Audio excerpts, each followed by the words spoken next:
घर में सुबह से ही गहमा गहमी थी। पूरे घर में देसी घी और अगरबत्ती की मिली जुली सुगंध फैली हुई थी।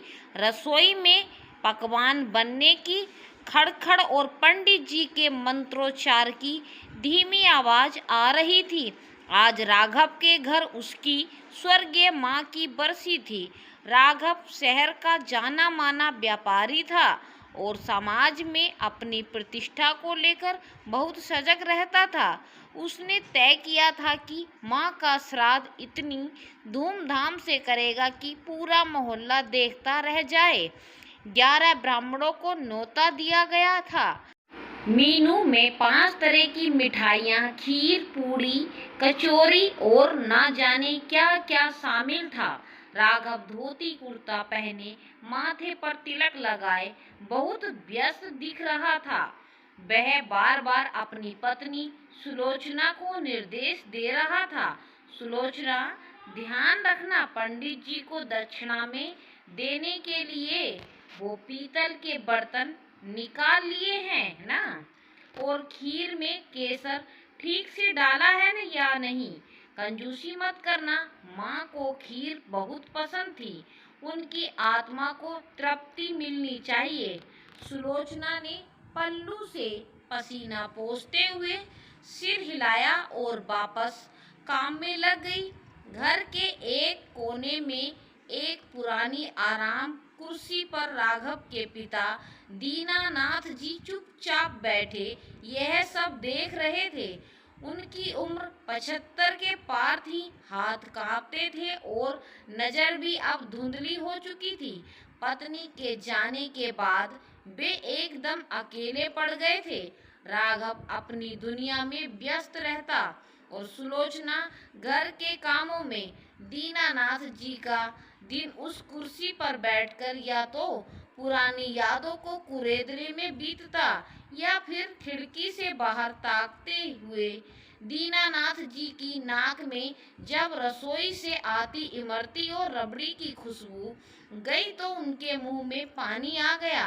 बुढ़ापे में स्वाद की ग्रंथियां बच्चों जैसी हो जाती हैं। उन्हें मीठा बहुत पसंद था, लेकिन राघव ने शुगर बढ़ जाएगी के डर से उनका मीठा पूरी तरह बंद करवा रखा था। यह डर सेवा से ज्यादा एक जिम्मेदारी से बचने का तरीका था, क्योंकि अगर पिताजी बीमार पड़े तो राघव का समय खराब होगा। दीनानाथ जी ने कांपते हाथों से अपनी लाठी उठाई और धीरे धीरे चलकर राघव के पास आए। राघव बेटा, उन्होंने धीमी आवाज में पुकारा। राघव उस समय पंडित जी की लिस्ट चेक कर रहा था। उसने बिना सिर उठाए कहा, क्या है बाबूजी, देख रहे हैं ना कितना काम फैला हुआ है, अभी डिस्टर्ब मत कीजिए। नहीं बेटा, वो बहुत अच्छी खुशबू आ रही है, मन कर रहा था कि आज तो माँ का श्राद्ध है, अगर एक इमरती मुझे भी मिल जाती तो। दीनानाथ जी ने बच्चों की तरह ललचाई नजरों से कहा। राघव ने झटके से डायरी बंद की और पिता की ओर घूरा। बाबूजी, आपको डॉक्टर ने मना किया है ना, शुगर 300 के पार है और आपको इमरती खानी है। अगर तबीयत बिगड़ गई तो अस्पताल के चक्कर कौन काटेगा। मेरे पास अभी फुर्सत नहीं है, जाइए अपने कमरे में बैठिए। सुलोचना आपके लिए दलिया और तुरई की सब्जी ला रही है। दीनानाथ जी का चेहरा उतर गया। बेटा, एक इमरती से क्या हो जाएगा, आज तेरी माँ का दिन है, खुशी का दिन है। बाबूजी, जिद मत कीजिए, राघव चिल्लाया। यह सब माँ की आत्मा की शांति के लिए बन रहा है। भोग लगाने से पहले इसे कोई नहीं खा सकता, और आप तो बिल्कुल नहीं, समझे ना, नहीं आता। बुढ़ापे में जुबान पर लगाम क्यों नहीं रहती आपकी, जाइए यहाँ से। दीनानाथ जी की आंखों में आंसू तैर गए, वे कुछ नहीं बोले। बस अपनी लाठी के सहारे लड़खड़ाते कदमों से वापस अपनी कमरे की ओर मुड़ गए। उनकी पीठ झुकी हुई थी और वो झुकाव सिर्फ बुढ़ापे का नहीं बल्कि अपमान और बेबसी का था। सुलोचना ने यह सब देखा। उसका मन हुआ कि ससुर जी को एक इमरती चुपके से दे दे, पर राघव के गुस्से के आगे उसकी हिम्मत नहीं हुई। थोड़ी देर बाद ब्राह्मण भोज शुरू हुआ। राघव ने चांदी की थाली में सजाकर ब्राह्मणों को भोजन परोसा। लीजिए पंडित जी, यह खीर माँ को बहुत पसंद थी। यह इमरती खास देसी घी की है। पाइए, तृप्त होकर भोजन कीजिए। राघव हाथ जोड़कर बड़ी विनम्रता से कह रहा था। पंडित जी ने डकार लेते हुए कहा, धन्य हो राघव बेटा, कलयुग में श्रवण कुमार जैसे बेटे कम ही मिलते हैं।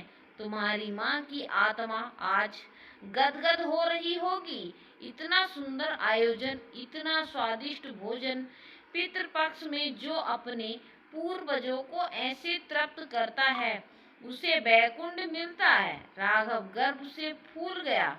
उसने पंडितों को भारी दक्षिणा दी, कपड़े दिए और उनके चरण स्पर्श किए। उधर बंद कमरे में दीनानाथ जी अपनी स्टील की प्लेट में रखा फीका दलिया चम्मच से हिला रहे थे।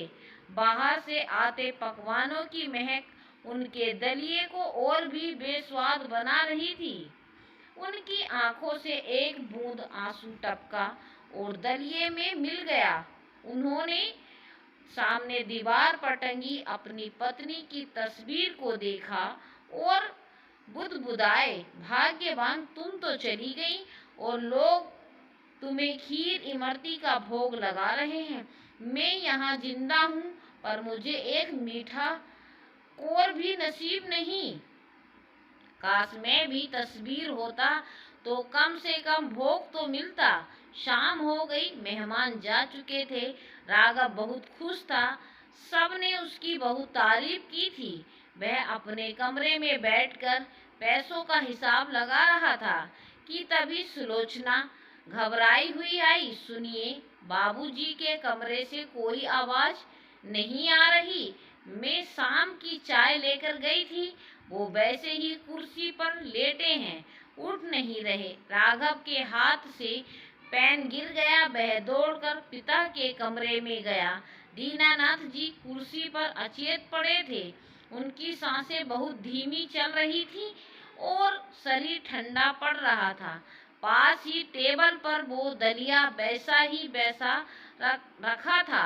एक चम्मच भी नहीं खाया गया था।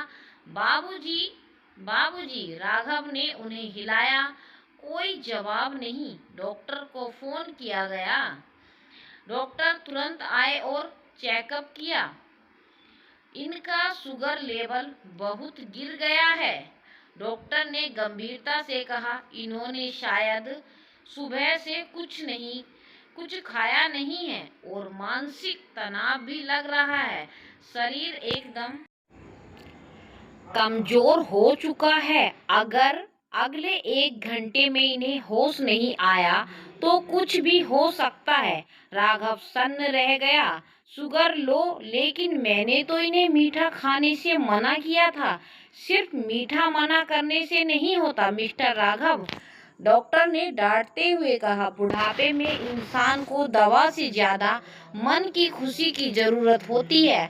अगर उनका मन मारकर उन्हें 100 साल भी जिला लिया जाए तो जीना किस काम का। अभी इन्हें तुरंत कुछ मीठा, ग्लूकोज या जूस देना होगा, वरना ये कोमा में जा सकते हैं। डॉक्टर ने इंजेक्शन लगाया और चले गए। राघव कुर्सी के पास जमीन पर बैठ गए। उसकी नजर उस ठंडे पड़े दलिये पर पड़ी। उसे अपने शब्द याद आने लगे। जुबान पर लगाम नहीं रहती। अस्पताल के चक्कर कौन काटेगा। उसने बाहर हॉल में देखा, जहां चांदी की थालियां रखी थी जिसमें पंडितों ने खाना छोड़ा था। और यहाँ उसका अपना पिता भूख और अपमान से बेहोश पड़ा था।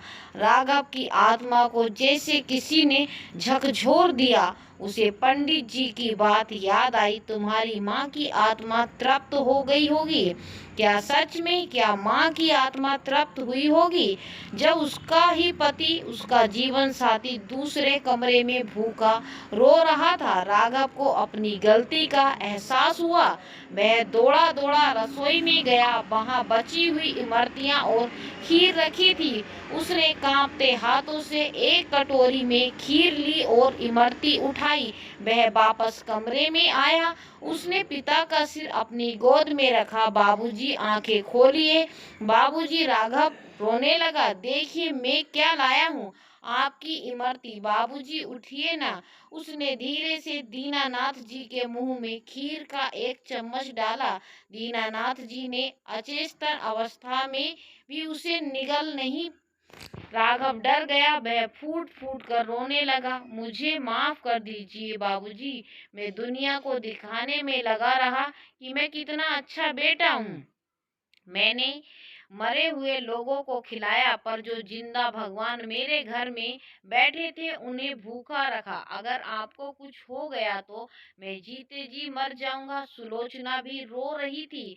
दोनों ने मिलकर दीनानाथ जी के हाथ पैर रगड़े। काफी मशक्कत के बाद दीनानाथ जी की पलकें झपकी। उन्होंने बहुत धीमी सांस ली। राघव ने तुरंत इमरती का एक छोटा टुकड़ा तोड़कर उनके होठों पर रखा। बाबूजी खाइए, यह आपके लिए है। दीनानाथ जी ने धीरे धीरे मुंह खोला। मिठास जैसे ही उनकी जुबान पर घुली, उनके चेहरे पर एक हल्की सी लकीर खिंच गई, शायद सुकून की। यह उन्होंने आंखें पूरी तरह खोली और राघव को देखा। राघव, उनकी आवाज बहुत कमजोर थी। हाँ बाबूजी, मैं हूँ, यह लीजिए और खाइए। आज कोई रोक टोक नहीं, आज डॉक्टर ने नहीं, आपके बेटे ने दिया है।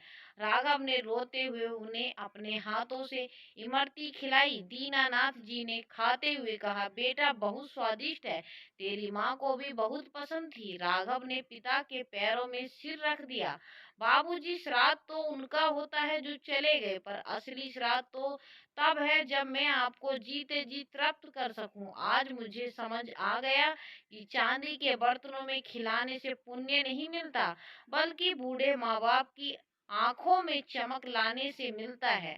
उस रात राघव ने एक फैसला किया। अगले दिन सुबह राघव ने पंडितों को नहीं बुलाया। वह सुबह जल्दी उठा, दीनानाथ जी को तैयार किया, उन्हें उनकी पसंद का नया कुर्ता पजामा पहनाया। कहाँ जा रहे हैं बेटा? दीनानाथ जी ने पूछा। पिकनिक पर बाबूजी, राघव ने मुस्कुराते हुए कहा। सुलोचना ने पूरी सब्जी और हलवा बनाया है। हम शहर से दूर उस मंदिर में जा रहे हैं जहाँ आप और माँ अक्सर जाया करते थे। आज हम तीनों साथ बैठकर खाएंगे। उस दिन दीनानाथ जी ने भी जी भर के खाया, हंसे और अपने बेटे के कंधे पर सिर रखकर सोए। उनकी आंखों में वो तृप्ति थी जो पिछले 10 सालों के किसी भी श्राद्ध में राघव ने महसूस नहीं की थी। शाम को जब वे लौटे तो राघव ने दीनानाथ जी से कहा, बाबूजी, अब से हर रविवार आपका चीट डे होगा। जो मन करे खाइएगा। मैं शुगर की चिंता बाद में करूंगा, पहले आपकी खुशी की चिंता करूंगा। दीनानाथ जी ने कांपते हाथों से राघव के सिर पर हाथ रखा। बेटा, आज तूने मेरा पेट भी भर दिया और आत्मा भी।